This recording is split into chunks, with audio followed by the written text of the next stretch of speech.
Hello everyone, ট্রান্সলেশনের আরও একটি নতুন ক্লাসে সকলকে স্বাগত।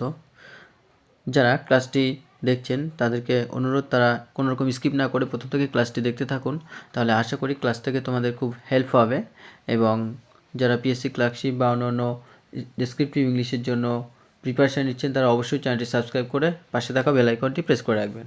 তো চলো আমরা প্রথমেই যে ক্লাসের প্রথম যে প্যাসেজের প্রথম লাইনটি আছে দেখতে থাকবো। তখন সূর্য অস্ত যায়, দেন দ্য সান সেটস, তখন সূর্য অস্ত যায়। তো দ্য সান এখানে হচ্ছে থার্ড পারসন কি সিঙ্গুলার নাম্বার, আর জানি আমরা যে থার্ড পারসন যদি সিঙ্গুলার নাম্বার হয় তাহলে কিন্তু আমরা যখন কোনো সেন্টেন্স সিম্পল প্রেজেন্ট টেন্সে লিখি তখন কিন্তু আমরা সাবজেক্ট প্লাস ভার্বের সাথে আমরা কি এস বা ইয়েস যুক্ত করি। তো এই কারণে সেটস হয়েছে অর্থাৎ অস্ত যাওয়া, সূর্য অস্ত যাওয়া, বা আমরা এটাকে সিঙ্কও বলতে পারি, সূর্য অস্ত যাওয়া অর্থাৎ ডুবে যাওয়া, সিঙ্কস। চলো পরের বাক্যটি দেখি। জাহাজের ছাদের ওপর মাস্তুলের কাছে দাঁড়িয়ে ভারতবর্ষের তীরের দিকে চেয়ে রইলাম, অর্থাৎ রইলুম বা রইলাম।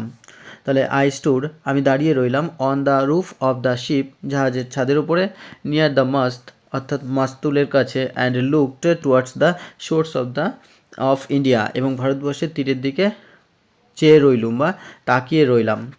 তো এখানে কিন্তু পাস্ট টেন্স ব্যবহার করা হয়েছে, যেহেতু রইলাম বোঝাচ্ছে, এবং সেই কারণে কিন্তু এখানে লুকড ব্যবহার করা হয়েছে এবং স্টুড ব্যবহার করা হয়েছে। তো স্টুডের প্রেজেন্ট টেন্স হচ্ছে কি স্ট্যান্ড, দাঁড়িয়ে থাকা, তো এটাকে ব্যবহার করা হচ্ছে স্টুড। আর লুকটের হচ্ছে লুক, লুক হচ্ছে তাকিয়ে থাকা, এবং এখানে পাস্ট ফর্ম লুক ব্যবহার করা হয়েছে। এখানে শোরের আমরা সিনোনিম জেনে রাখবো, ব্যাংক, বা আমরা বলতে পারি কি বিচ, তাহলে ব্যাংকস বা বিচেস বলতে পারি আমরা, শোর্স। তো এখানে আমরা শোরের আরও দুটো ওয়ার্ড ব্যাংকস এবং বিচ জেনে রাখলাম। তো চলো আমরা পরের বাক্যটি লক্ষ্য করি। আর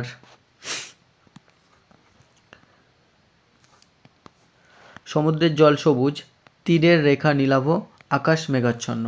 তাহলে কি দ্য ওয়াটার ইজ গ্রিন, অর্থাৎ নর্মালি এটা যেহেতু বর্ণনা বা ডিসক্রিপশন বোঝাচ্ছে এই কারণে প্রেজেন্ট সিম্পল প্রেজেন্ট টেন্সে ব্যবহার করা হয়েছে।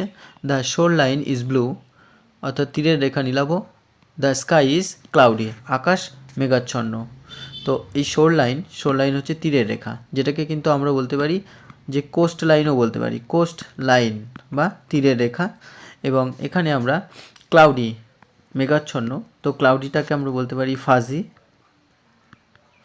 অর্থাৎ মেঘাচ্ছন্ন, বা আমরা এটাকে ওভারকাস্টও বলতে পারি, ওভারকাস্ট মেঘাচ্ছন্ন, বা এটাকে আমরা গ্রেও বলতে পারি, গ্রে।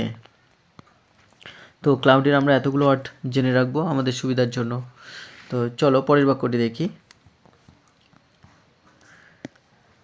জাহাজ সমুদ্রের মধ্যে ক্রমশই অগ্রসর হচ্ছে, দ্য শিপ ইজ গ্রাজুয়ালি, অর্থাৎ ধীরে ধীরে বা ক্রমশ, moving forward in the sea, সমুদ্রের মধ্যে অগ্রসর হচ্ছে বা এগিয়ে চলেছে। তো এখানে কিন্তু আবার প্রেজেন্ট কন্টিনিউয়াস টেন্স ব্যবহার করা হয়েছে। তো এখানে কিন্তু গ্রাজুয়ালিকে আমরা কি লিখতে পারি, আমরা বলতে পারি স্লোলি,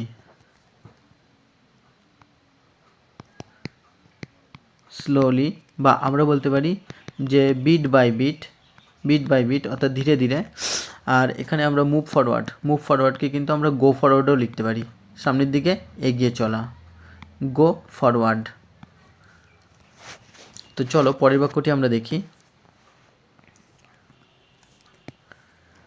বামে বোম্বাই বন্দরের এক দীর্ঘ রেখা এখনও দেখা যাচ্ছে, তাহলে এখনও দেখা যাচ্ছে অর্থাৎ আমরা কি দেখতে পাচ্ছি। তো a long line of Bombay port, অর্থাৎ বোম্বাই বন্দরের একটা দীর্ঘ রেখা, ইজ স্টিল, অর্থাৎ এখনও, বা ইয়েট বলতে পারি আমরা, এখনও কি ভিজিবল অন দ্য লেফট, অর্থাৎ বামে কি দৃশ্যমান অর্থাৎ ভিজিবল। তো ভিজিবলকে কিন্তু আমরা বলতে পারি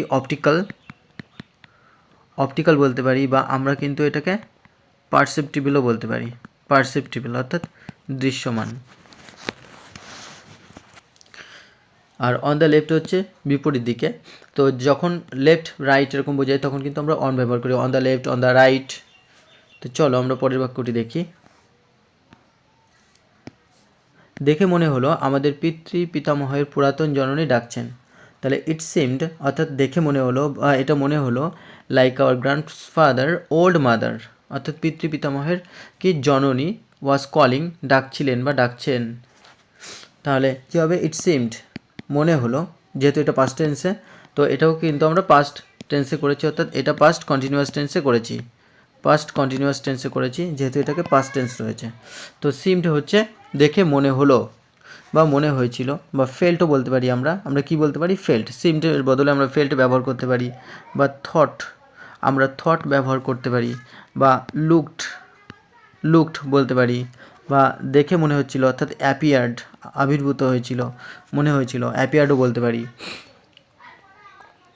আর এখানে কিন্তু ওয়াজ কলিং অর্থাৎ subject plus was were plus ভার্বের সাথে আইএনজি আমরা যুক্ত করি, এবং এইভাবে কিন্তু আমরা পাস্ট কন্টিনিউয়াস টেন্সের গঠন করি, অর্থাৎ কোনো কাজ হচ্ছিল অতীতে বোঝালে আমরা পাস্ট কন্টিনিউয়াস টেন্স ব্যবহার করি। তো চলো পরের বাক্যটি দেখি। বলছেন আসন্ন রাত্রিকালে অকুল সমুদ্রে অনিশ্চিতের উদ্দেশ্যে যাস নে, এখনও ফিরে আয়। তাহলে সেইং অর্থাৎ বলছেন in the coming night you will sail on the endless sea for the uncertain অর্থাৎ অনিশ্চিত, বাট কাম ব্যাক এগেইন কিন্তু তাড়াতাড়ি ফিরে আয় বা এখনও ফিরে আয়। তাহলে কী হবে এখানে, ইন দ্য কামিং নাইট অর্থাৎ আসন্ন রাত্রিকালে, ইউ উইল সেল তুমি যাত্রা করবে কি, অন দ্য এন্ডলেস সি একটা অনিশ্চিতের সমুদ্রে, ফর সীমাহীন বা অকুল আর কি, আর ফর দ্য আনসার্টেন অর্থাৎ অনিশ্চিতের হয়ে, বাট কাম ব্যাক এগেইন কিন্তু তাড়াতাড়ি ফিরে আয়। তো এন্ডলেস যেটা অর্থাৎ সীমাহীন, বা আমরা বলতে পারি ইটার্নাল সীমাহীন, বা আমরা ইনফিনাইটও বলতে পারি, ইনফিনাইট অর্থাৎ সীমাহীন। আর এখানে হচ্ছে আনসার্টেন যেটা হচ্ছে অনিশ্চিত, বা আমরা যেটাকে ইনসিকিওর বলতে পারি, ইনসিকিওর একটা অনিশ্চিত। চলো পরের বাক্যটি দেখি। ক্রমে বন্দর ছাড়িয়ে গেলুম, তাহলে গ্রাজুয়ালি অর্থাৎ আস্তে আস্তে, বা আমরা বলতে পারি স্লোলি, বা কি বললাম বিট বাই বিট অর্থাৎ আস্তে আস্তে বা ক্রমে। I moved beyond the port, আমি বন্দর ছাড়িয়ে গেলুম, মুভড অর্থাৎ এগিয়ে যাওয়া, বা আই গো ফরওয়ার্ডও বলতে পারি আমরা, এগিয়ে চললুম গিয়ে বন্দর ছাড়িয়ে। তো বন্ধুরা আসছিল এই গুরুত্বপূর্ণ একটি প্যাসেজ, আশা করি তোমাদের ক্লাসটি ভালো লেগেছে। যারা চ্যানেলটিতে প্রথম তারা অবশ্যই সাবস্ক্রাইব করে পাশে থাকা বেল আইকনটি প্রেস করে রেখো, যখনই এই ধরনের ক্লাস আমি দেবো সঙ্গে সঙ্গে তোমরা পেয়ে যাবে। আর যারা নিয়মিত ক্লাস দেখো তাদের অসংখ্য ধন্যবাদ, তোমরা এইভাবে চ্যানেলটির পাশে থাকো এবং বেশি বেশি করে লাইক কমেন্ট শেয়ার করতে থাকো। তোমাদের জন্য ক্লাস প্রতিনিয়ত আসবে, এবং কোনো ধরনের কোনো ডাউট থাকলে অবশ্যই কমেন্টসে জানাবে, বা কোনো ধরনের কোশ্চেন থাকলে অবশ্যই জানাবে, আমি সলভ করার চেষ্টা করব। ধন্যবাদ।